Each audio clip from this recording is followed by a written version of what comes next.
What's up, Womack Nostalgia? Dave here with another podcast. What's going on in pop culture right now? We had a big one this week. Excellent dose of content for the doldrums of summer. Pretty pleased. We have new music from Taemin, KATSEYE, YG, and Tinashe. And then we have 3 movies. Didi, Sing Sing, and Alien Romulus. A lot to get into. Very exciting. Make sure you subscribe. YouTube.com/nostalgiapod, linktree.com/nostalgiapod. See links below. Get the best of 2024 Spotify playlist linked below. Let's get into it. What's up, welcome back, Nostalgia. Dave here with a review of KATSEYE's debut EP, SIS, Soft is Strong. KATSEYE is an interesting new girl group. I'm almost less interested in KATSEYE's music and more interested in what KATSEYE represents in terms of perhaps the future of K-pop and Western pop music continuing to blend and mix. KATSEYE is the product of both HYBE, the megalith, massive K-pop label that we talk about all the time, and also Geffen Records, of course, a Western music label. And KATSEYE's concept is being promoted as a global girl group, and of course they're targeting the West, making English music. And despite HYBE's involvement, it's not really a K-pop group. Now, KATSEYE, kind of came to be like many girl groups do, many K-pop groups do, with just kind of an open casting. 100,000 plus women attempting to join the Geffen Records HYBE group. It was at one point called the Dream Academy. There was this YouTube reality series. Now we have the Pop Star Academy Netflix docu-series coming out soon. All in all, 6-member group, 3 Americans, 1 Swiss, 1 Filipino, 1 Korean.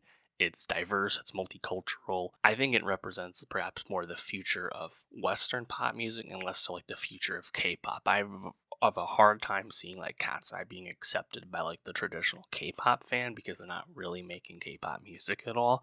They're just kind of operating in and around the K-pop industry, but really operating in America. So it's interesting primarily just because it's different. It hasn't really been done in this way anyway. I guess I'd be curious of, any HYBE fans, so to speak. Obviously, HYBE has many groups under them, New Jeans, BTS, we know the names at this point. I'd be curious if any of their fans latch on to KATSEYE, but I'm not sure. And I think the issue with that is that KATSEYE really is more interesting for what they represent as the future of like Western pop, significantly more so than the music itself. They've only given us 5 songs thus far, so it's quite brief, but ultimately it's more like demo quality, or at least conceptually thin. The lead single in the first track, Debut, has a catchy-ish chorus and like fine verses, but the song is just so simple. There's just not a lot under the hood there.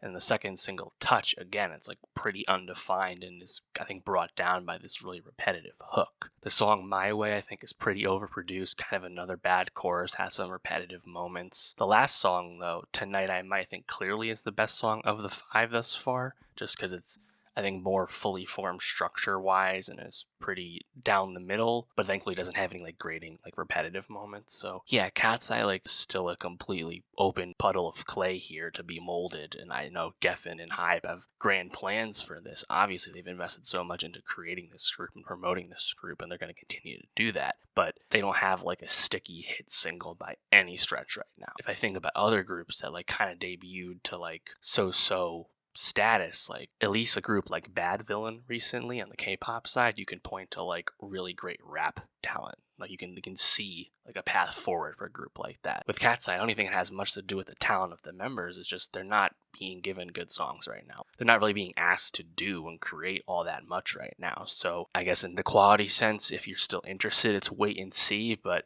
I think I'll be curious to follow the group, but again, primarily for like the popularity sake, I'm just curious to see like how this group is received and continues to perform, in the months and years to come.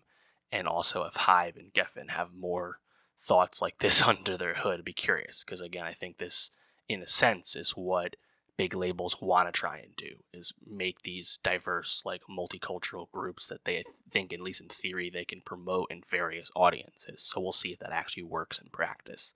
But let me know, what did you think of KATSEYE's debut? not just the song debut, but the whole debut, all 5 songs. What did you think? Are you intrigued thus far? Are you more looking at it from industry angle like me? Let me know. And for more music reviews, more K-pop reviews, more pop reviews, subscribe, and I'll see you next time. What's up, Welcome Back Nostalgia? Dave here with a review of Taemin's 5th mini album, 5th EP, Eternal. Taemin, of course, of SHINee fame, one of the most established K-pop soloists, honestly. Of course, a second-gen K-pop member, still going strong. Of course, this is his second release post-military enlistment. We're very much in Act 2 of Taemin and Act 2 of SHINee, following his release Guilty last fall. But notably, this is Taemin's first release on BPM Entertainment. We, of course, talked about BPM earlier this year with the release of Bad Villain's debut, Overstep. Taemin has left SM. I think that's pretty notable to have such a big star leave one of the big agencies. Not that we haven't seen this in other facets as well. It does seem to be kind of par for the course now with, artists in the second act of their career, post-military from the men's side, to do something like this, but still notable, of course. I think Taemin's Eternal is a great example of what we want to hear from K-pop stars entering their second act. Taemin leaving SM but still continuing a very storied solo career while remaining part of SHINee. I find it pretty notable that Eternal largely continues the sound you'd expect from Taemin despite switching labels. It's a good sign for the future output. The album is of course pretty brief, but I was most struck by the consistent and really striking synth production on this. I thought the beats were universally great, and I gotta say, the first track, Goat, I really appreciated this just because the concept of goat and just general braggadocio and confidence in K-pop is of course nothing new, but Taemin is actually one of the few K-pop stars with a genuine, credible claim to being one of the K-pop goats when factoring in his impact, his quality, and of course his longevity. I just really enjoy hearing that from him. It's pretty cool. I think Goat really works because the rapping is quite slick. The hook is very slight, very simple, but still catchy because I think the drums really accent it well. Some fun switch ups into like the more sung chorus, tempo pickup in the second half. I really enjoy the song. I think the best song overall is probably Sexy in the Air. Great beat, very high energy, smooth singing from Taemin. The beat flip into a new cadence. Really cool. Track 3, Horizon, another big beat, very high energy start, fun drum breakdown, kind of like 80s synth leaning, like synths throughout this listen for sure, but definitely more of the throwback vibe that we've heard a lot of recently. You can definitely hear that on Horizon. The song The Unknown Sea, a bit of a slower moment, but still has some enjoyable builds throughout. And then the song Crush, I also enjoy. The bass really moving on that, really catchy chorus, fun call and response moments. The last 2 songs didn't really do as much for me, but overall, I think, when you think of K-pop stars who've been at it a long time, we're kind of in uncharted territory in terms of them still making a big impact. This is kind of a change. I think Taemin, unsurprisingly, is one of those one-of-one K-pop stars who's able to buck the traditional trend. But yeah, let me know, what did you think of Taemin's Eternal? What do you want to hear from him next? What do you want to hear from SHINee next? And for more K-pop reviews, more music reviews, subscribe, and I'll see you next time. What's up, Welcome Back Nostalgia? Dave here with a review of YG's 7th album, Just Re-Up 3, Just Re-Up 1, back in 2011. That featured one of his big early hits, his flip of Dre's Bitches Ain't Shit, a song I like quite a bit. Of course, since then, 15 damn near years of YG at this point, he's become one of the signature LA rappers, as people know, and you could look no further than at Kendrick Lamar's Pop Out concert back in June, of course, in LA. YG got a really warm response from that LA crowd.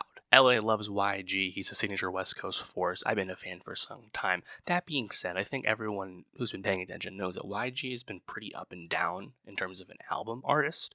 He's had amazing albums. He's had pretty lackluster albums. It's kind of just going up and down, literally. Last year, I actually think we had one of the better ones. It was his collab album with Tyga, which really surprised me. In terms of recent low points, I think of like Stay Dangerous and My Life 400 and I Got Issues.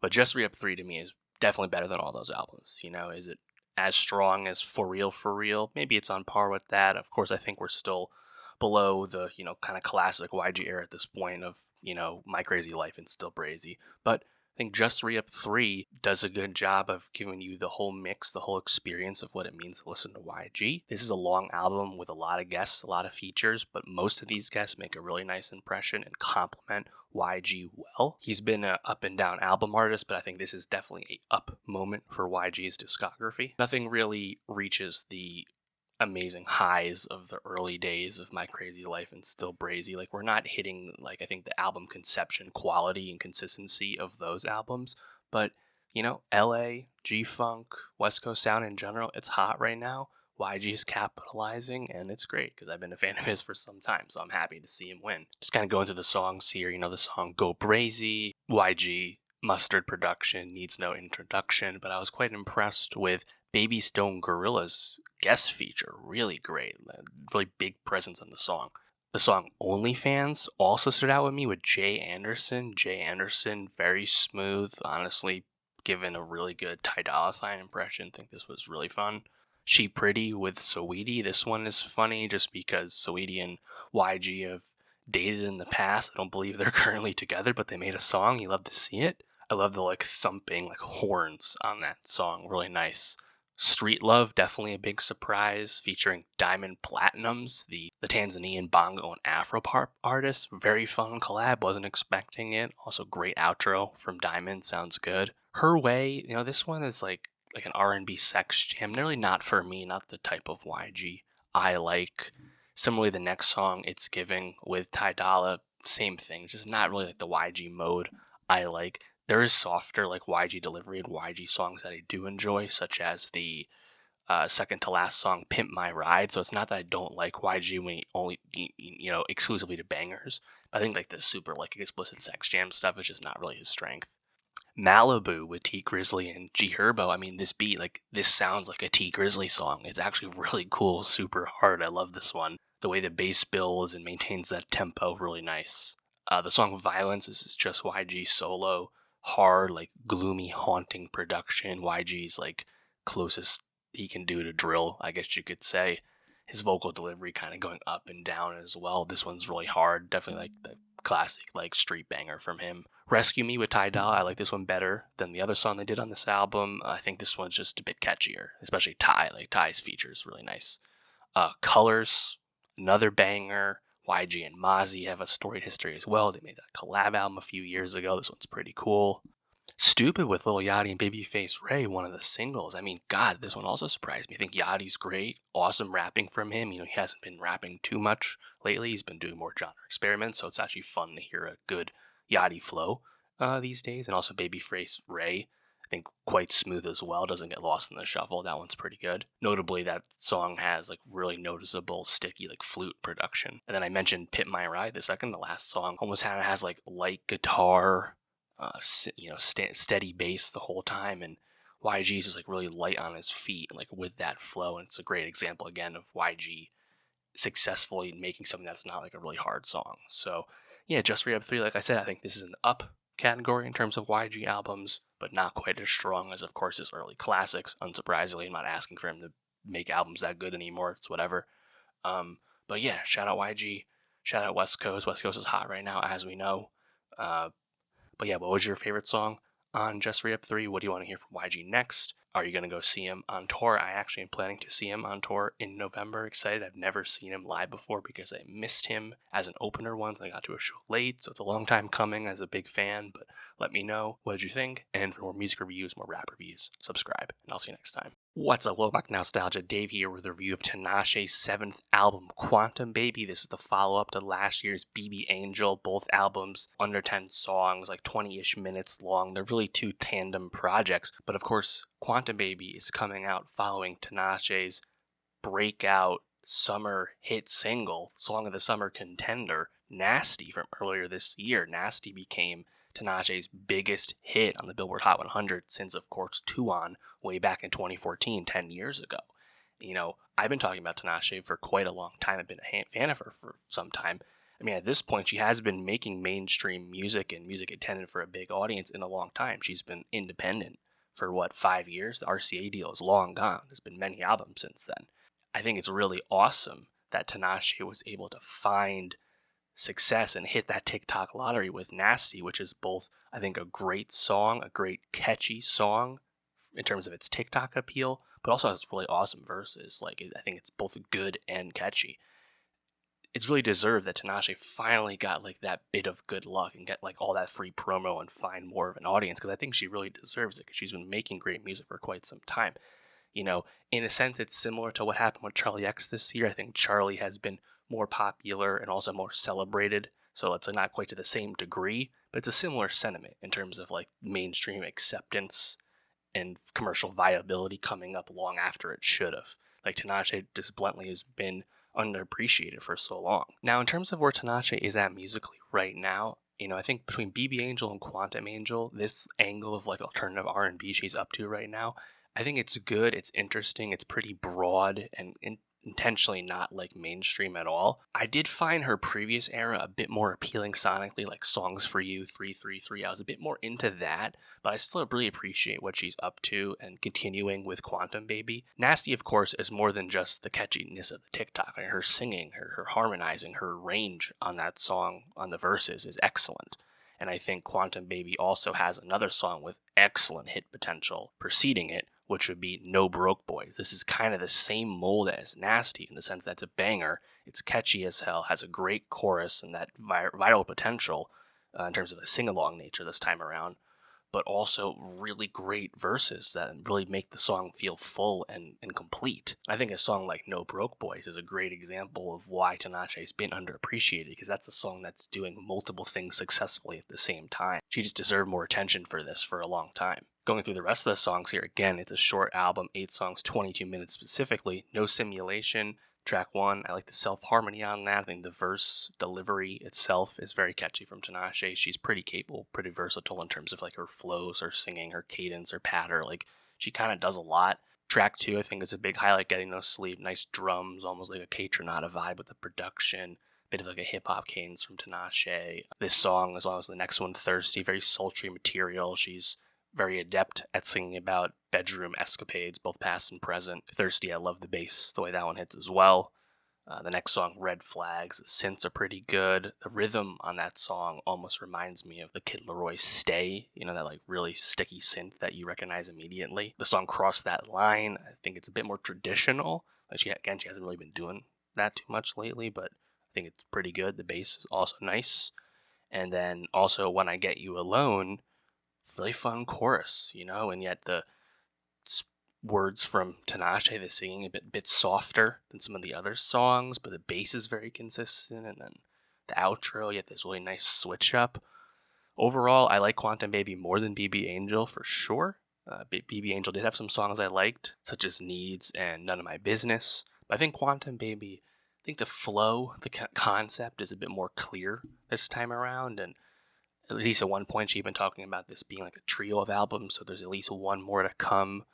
Given that these are both all brief albums, I'm sure we'll get this third piece of this trilogy soon, probably next year sometime. But more than anything, I'm just happy that there's been some long overdue appreciation for what Tinashe does, because I do think she's one of the more intriguing voices in R&B and alternative R&B right now. Obviously, it's a vast space, it's a competitive space, but Tinashe has been standing out while not even attempting to like seek greater fame. And I think it's really commendable that she's continued to go down that own path and do her own thing over these 5 or so albums that she's been independent. So 4 albums. So shout out to Tinashe. I remain a big fan. I'm probably going to go see her live later in this year. Looking forward to that. I actually had tickets to see her last year and the show got canceled, so I'm looking forward to seeing her for the first time. I'll talk about that concert when it happens, so make sure you subscribe and of course come back for more music reviews and more pop reviews as well. What's up, Womack Nostalgia? Dave here with a review of Didi, the new coming-of-age drama film from Sean Wang in his directorial debut. This film is out in limited release from Focus Features after premiering at Sundance earlier this year. It's been opening very slowly, very traditional, slow rollout. I think as of this past weekend, it's only in 427 theaters. Didi is very worthy of the acclaim it's been getting. It's a compelling coming-of-age film for numerous reasons. One, very transportive back to its setting, in this case 2008.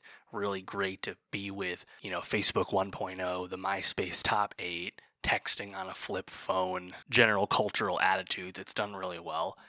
It's also a, I think, very specific coming of age film. Director Sean Wang's perspective, it's autobiographical in a certain sense about a young boy about to enter high school and making a lot of typical teenage mistakes when it comes to interacting with friends, interacting with the opposite sex, butting heads with your parents, reconciling with your racial identity as a minority. I don't think anything thematically in Didi is like super groundbreaking, but it all felt really genuine. I think it came together in a nice way. It's a good time as a movie. It also never gets old to watch a teenager do cringy things, make mistakes you wish they wouldn't make, and I think that's just a sign of good storytelling. I think the setting also really helps, not just the time, the recent period piece nature of it all, but the fact that we're in like Fremont, California. It feels like a real place. Star Isaac Wang does a really, I think, good job as far as child acting performances go. He plays Chris, again, he plays Chris Wang, a stand-in, of course, for the director Sean. There's just a lot of like hallmarks of a movie like this. Just the natural, like, introverted nature of him in terms of his current friend group, him trying to branch out and find new friends, latching on with these skater kids, and a common theme is almost like trying to project a version of himself that he actually isn't, and then like rampantly like Google searching and trying to become what he said he already was, whether that's like posing as a skate videographer, things like that. It's just kind of funny in general, just being awkward around girls, not knowing what to say, not really being able to express himself and communicate. It's all very puberty, it's all very teenager, and anyone who's been through that obviously will recognize things in that. I think what sets this movie a bit apart, or at least makes it feel a bit more specific, is Chris's grappling with his Asian identity. He is a Taiwanese American, the son of immigrants, and his dad is actually still overseas in Taiwan, being kind of the breadwinner of the family. And his mom is played by Joan Chen. Joan Chen, of course, has had a really long career, but hasn't been too active in Hollywood for some time, and she, I think, is a really great performance. It's also a movie that, like, you're waiting for the other shoe to drop with a lot of these things, and there's some beats you can kind of like foresee coming, but it never gets like super dark, even when like conflict happens, bad things happen to Chris, things like that. Ultimately, it's pretty tame because that's the experience of most kids at that age. Above all else, Didi excites me for director Sean Wang in his directorial debut, because I think now we can firmly put Sean in this slowly growing group of young millennial and Gen Z filmmakers that we're excited about. Unsurprisingly, that's a list that's still pretty short. There hasn't been a lot of movies from people that young yet. Think of people like Emma Seligman or Cooper Raiff. There's only a handful of people really in this mix thus far. But I think now Sean is going to get a lot more attention as a rising filmmaker. That much is clear. But let me know, what did you most like about Didi? What grabbed you most about it? Let me know. And for more movie reviews, subscribe, and I'll see you next time. What's up, Welcome Back Nostalgia? Dave here with a review of Sing Sing, the new drama film from Greg Cuidar starring Coleman Domingo. This film premiered at Toronto last year and is just now slowly being released by A24 in a clearly calculated, slow-played awards push a la what they did last year with Past Lives. It makes sense that Sing Sing took its time to come to us, of course, because Coleman Domingo was in another high-profile awards film last year, of course, Netflix's Rustin, which led Domingo to a Best Actor nomination for his portrayal of Bayard Rustin.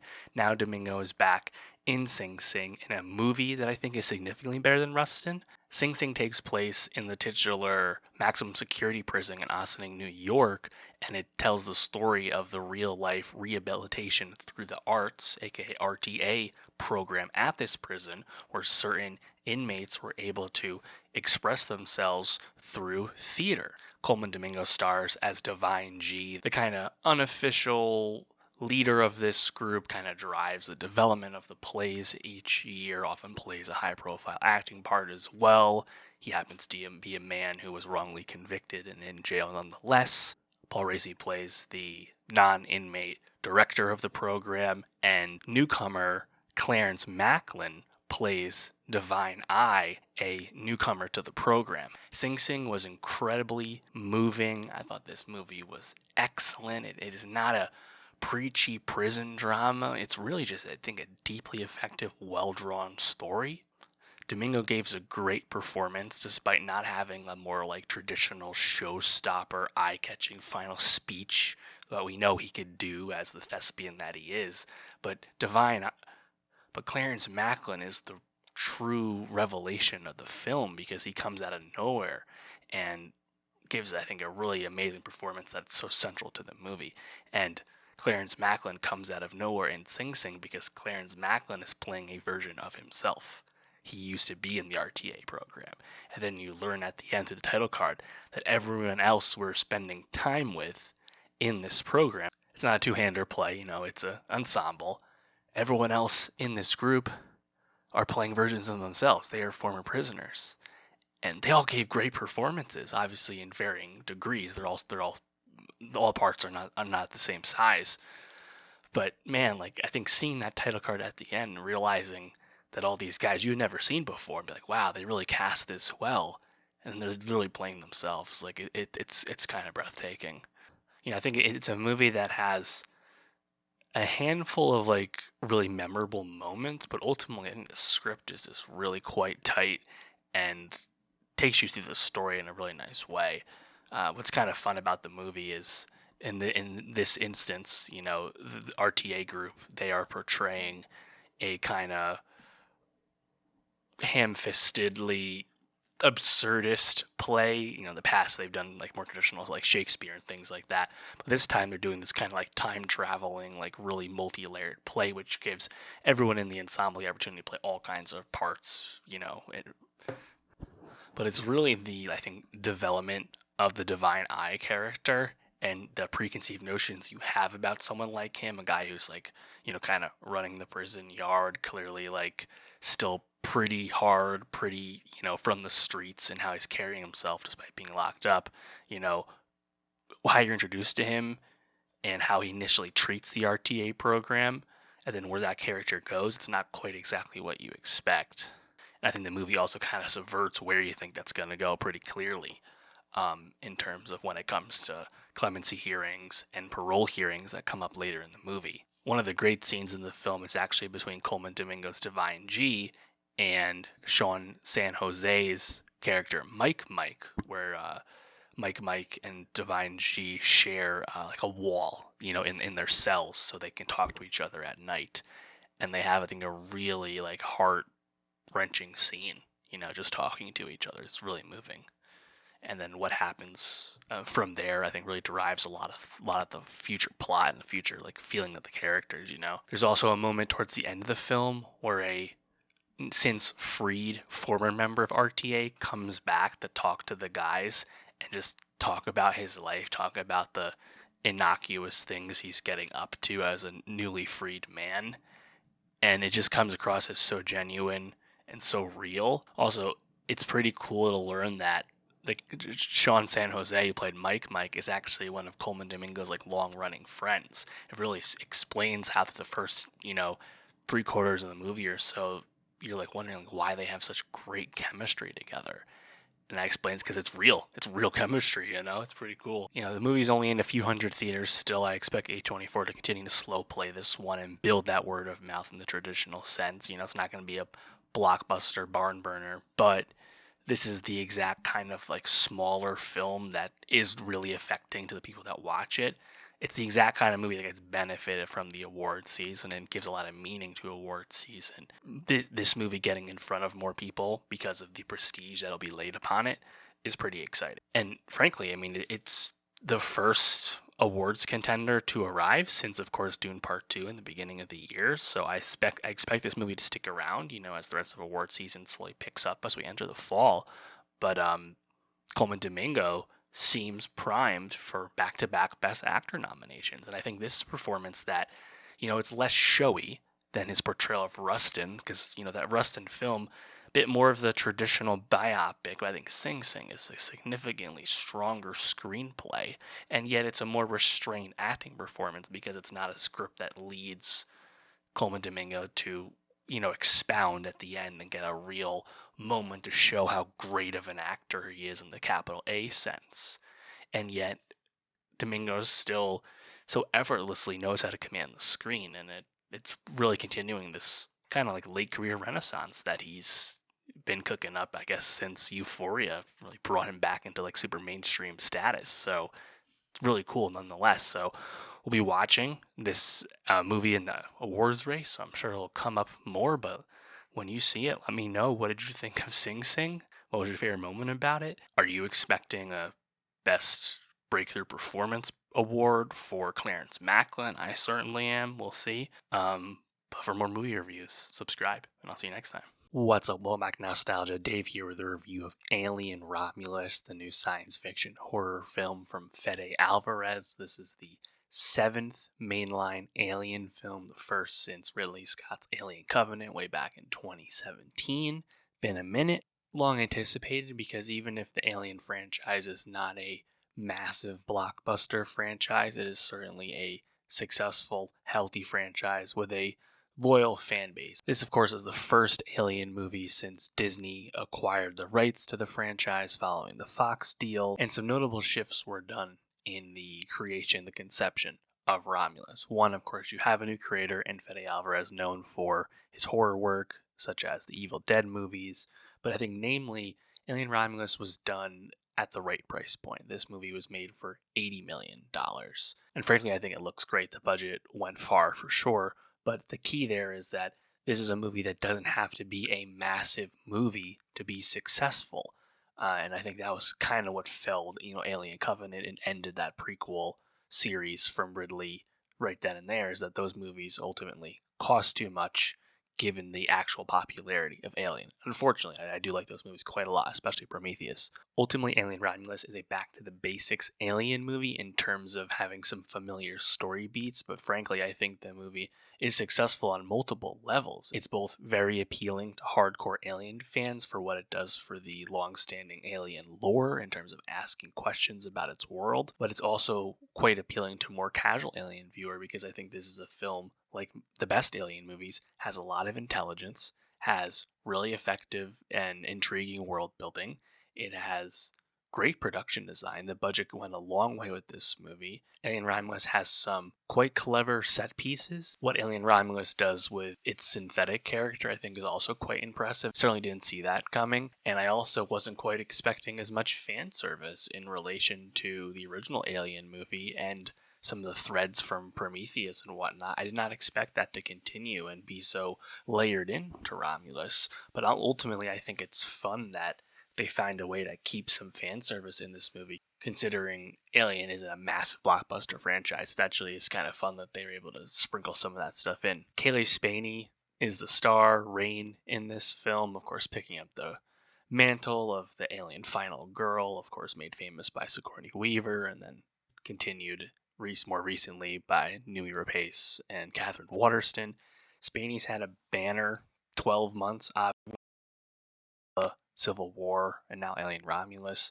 She's great. She's always capable. She's always, I think, a really great presence. And we say this with a lot of her movies, but because she's small, because she's very precocious looking, the underdog nature of her in terms of fighting to survive against the aliens, you naturally root for her and you take her side. The big surprise, though, as I said, would be the synthetic character, Andy, played by David Johnson, who I first became aware of from his role on HBO's Industry. Andy is a glitchy, not high functioning synthetic. Of course, we know synthetics from the Alien series. Of course, famously Ian Holmes' Ash from the original. More recently, Michael Fassbender's David. Synthetic character is pretty core to Alien storytelling, Alien's world building.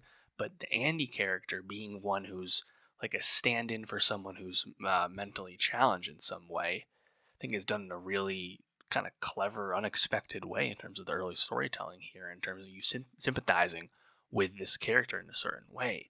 And then as the movie progresses and they're able to upgrade the synthetics chip, and Andy becomes a lot more capable and intelligent and more physically able as well, the movie completely flips. And especially when his motivation and programming changes, and then you start to almost root against him in a certain sense. I think it's all done really well.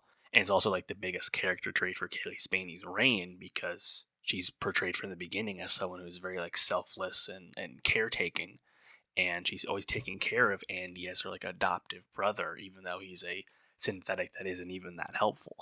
I think the central premise of Alien Romulus is also quite appealing, and like I said, I think they take the production a long way, despite clearly trying to keep this movie like smaller in scope. But the premise of a bunch of, you know, colonist kids wanting to escape their derelict world, and they realize there's a abandoned spaceship, they think really a space station, orbiting their planet, and they're going to take that to escape, to parts unknown.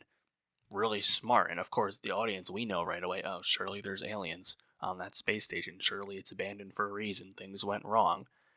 It's familiar, but it's familiar because we love that shit. That is a core tenet of Alien.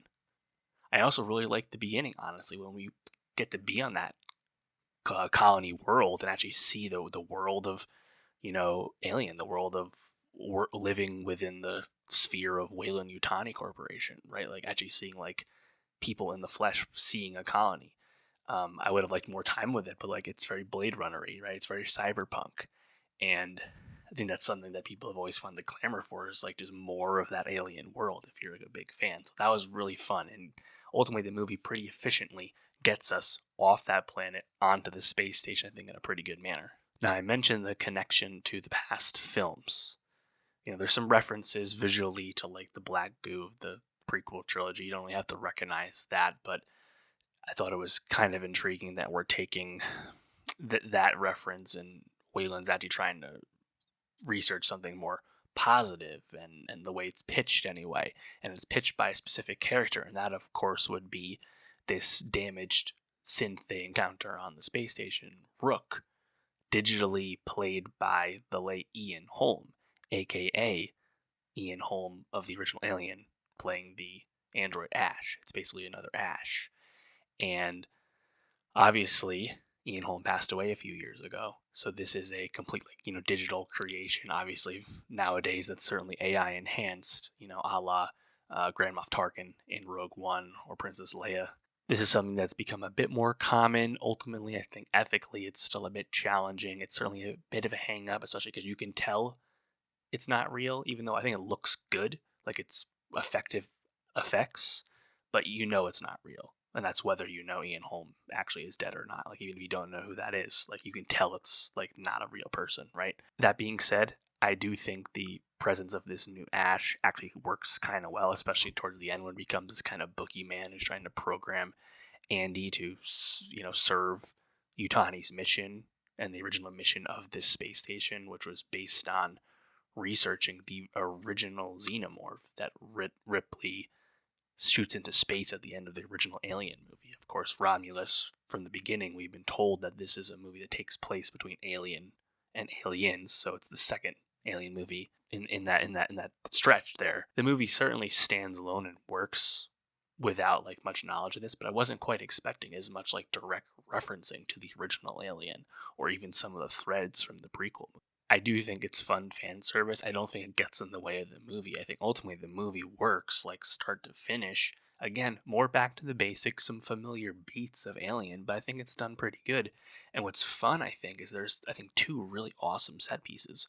One, when Rain, Andy, and one of Rain's friends, they have to escape or sneak past all the face huggers. By doing so, by like keeping their temperature down, matching the temperature of the room. I think it's really clever, almost like a video game level, you could say. Just something I haven't quite seen before like that.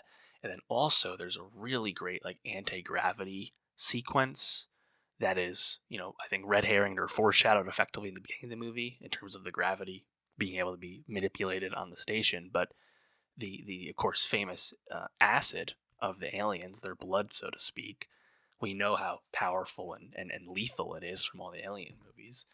But to have that be floating in anti-gravity, and then Andy and Rain having to dip, duck, and dodge around floating alien acid so it doesn't kill them. Really clever. I thought that was done really well. There's also a classic race against the clock in terms of the space station like falling out of orbit into this surrounding asteroid belt that is around the planet, like the planetary rings. I think that's done really well. It looks really cool as well. I think the most polarizing aspect of Alien Romulus is probably that last 20 minutes, because I thought the movie was about to end. They kill the last alien, do a great job. We see a lot of aliens too. It's almost like James Cameron's Aliens, where there's a lot of xenomorphs at the end. It's fun. The action, I think, is pretty compelling. But it pays off. Isabel Merced is like the last surviving friend who was pregnant, as we had learned in the beginning. You knew that was going to come back. I thought they were going to kind of leave that thread of, was she actually, affected in some way by the aliens when she was taken. I figured that would be almost like a thread to end the movie with, like a suggestion, a la some of the other ways alien movies have ended, with kind of like open-ended thoughts and references. But no, there's actually like another 20 minutes left where, she dies because she gives birth to this human alien hybrid because she takes the drug that had been researched on the station. And what you get is this like complete abomination alien xenomorph humanoid creature, hulking, ugly, asymmetrical, all of that. And it comes really fast and a bit abruptly, I would say. I didn't really think he even needed this sequence in the movie, because I thought everything to that point had worked and wrapped up really well. I was pretty satisfied. Again, maybe it ends in a familiar place, but I was cool with it. I was not expecting this ending. That being said, I think you're pretty invested in Kaylee Spaney's reign at that point. That like starts to, be pretty fun. Maybe it's not. I think the biggest issue with it though is it's not the best set piece or sequence in the movie. It's almost kind of like the end of Alien Covenant, just not quite as interesting or fun. Ultimately, like shooting an alien out the airlock, common way for these conflicts to end. It is what it is. I think a lot will be said about that. In terms of the hardcore alien faithful, maybe people that are more casual. I'm very curious, like the response to that ending piece. Even if I think overall the movie works. On one hand, it is an example of the Alien franchise pushing something forward and not doing something necessarily back to the basics. The alien human hybrid is like maybe a thread that Weyland-Yutani had been working on this entire time. I'm sure people have theorized this before, but we never seen that portrayed in any way. So in a sense, it is something new, but the execution maybe felt a little bit abrupt in the context of how Alien Romulus had been going to that point. Even if, Chekhov's pregnancy had been introduced, early on in the movie.